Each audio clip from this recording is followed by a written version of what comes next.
Et du livre à lire, passons au livre à écouter. Le dossier de ce journal s'intéresse au livre audio, un support littéraire bien pratique pour les non-voyants. Mais une tendance qui touche aussi tous ceux qui aiment les récits racontés. Grâce au développement des lecteurs MP3 et du livre audio, un Dromois a pu organiser une bibliothèque sonore pour les membres de son association. Une bonne façon de lire sans attendre les tout derniers romans. Yael Marie, Stéphanie Vaux. Un TGV à destination de Paris. Comme ses voisins, Luc Costermans a pris de la lecture. J'ai souffert souvent, je me suis trompée quelquefois, mais j'ai vécu. Luc est non-voyant. Son roman est dans son lecteur MP3. Pour lui, fini les livres en braille. Je ne peux pas regarder ce qui se passe dehors, je ne connais pas les gens qui m'entourent, donc c'est un petit peu plus compliqué. Et puis il faut être très aguerri pour lire le braille. Ça veut dire qu'en général, ce sont les déficients visuels de naissance qui ont une agilité au niveau du braille.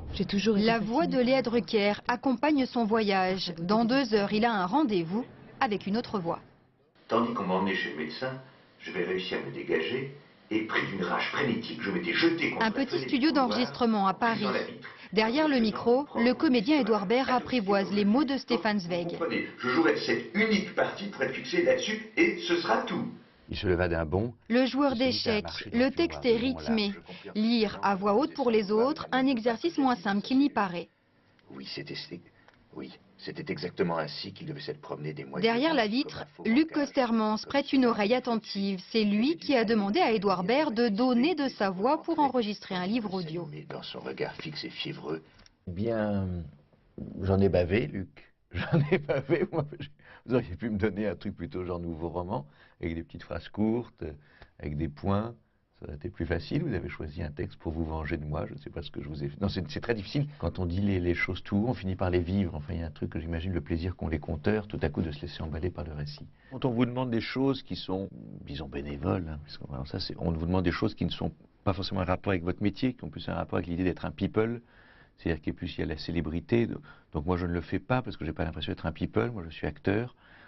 Donc là, on me demande de faire mon métier, de dire un texte, donc c'est avec grand plaisir. Je trouve ça très beau d'écouter, parfois d'ailleurs en roulant, j'écoute beaucoup la radio, j'écoute des CD de voix en roulant, je trouve que c'est merveilleux parce que le son sans l'image, donc l'image on la crée soi-même. Avec l'imperturbable arrogance du professionnel. Le texte est dans la boîte. L'éditrice publie une 50aine de titres chaque année et beaucoup de littérature contemporaine, car aujourd'hui le marché du livre audio est en plein boom. Son nom pour un motif impénétrable. Nous débattions ces questions. Ok, après je reprendrai derrière.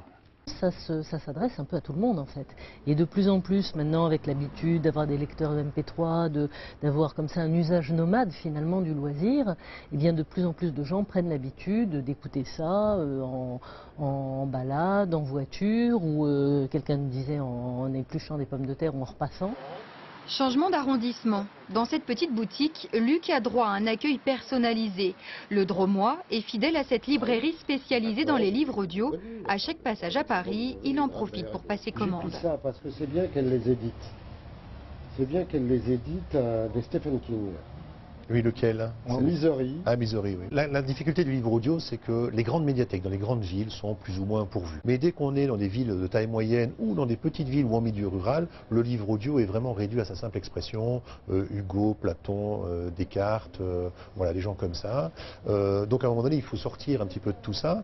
Mais difficile de lâcher les cordons de la bourse. Malgré des prix en baisse, les livres audio coûtent encore cher, une vingtaine d'euros minimum. Alors, à 500 km de là en Drôme provençal, Luc change de rôle.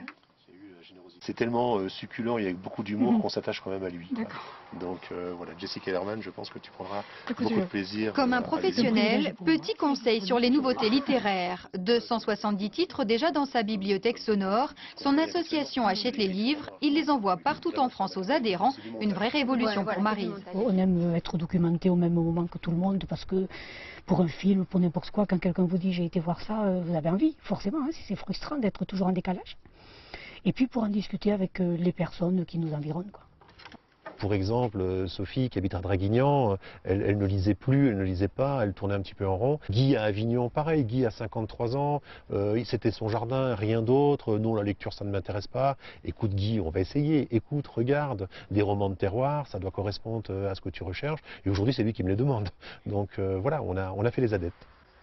Telle une bête dans la jungle, Elle nous sourit. Quand des voix réconciliées avec la lecture, elles font également oublier le handicap.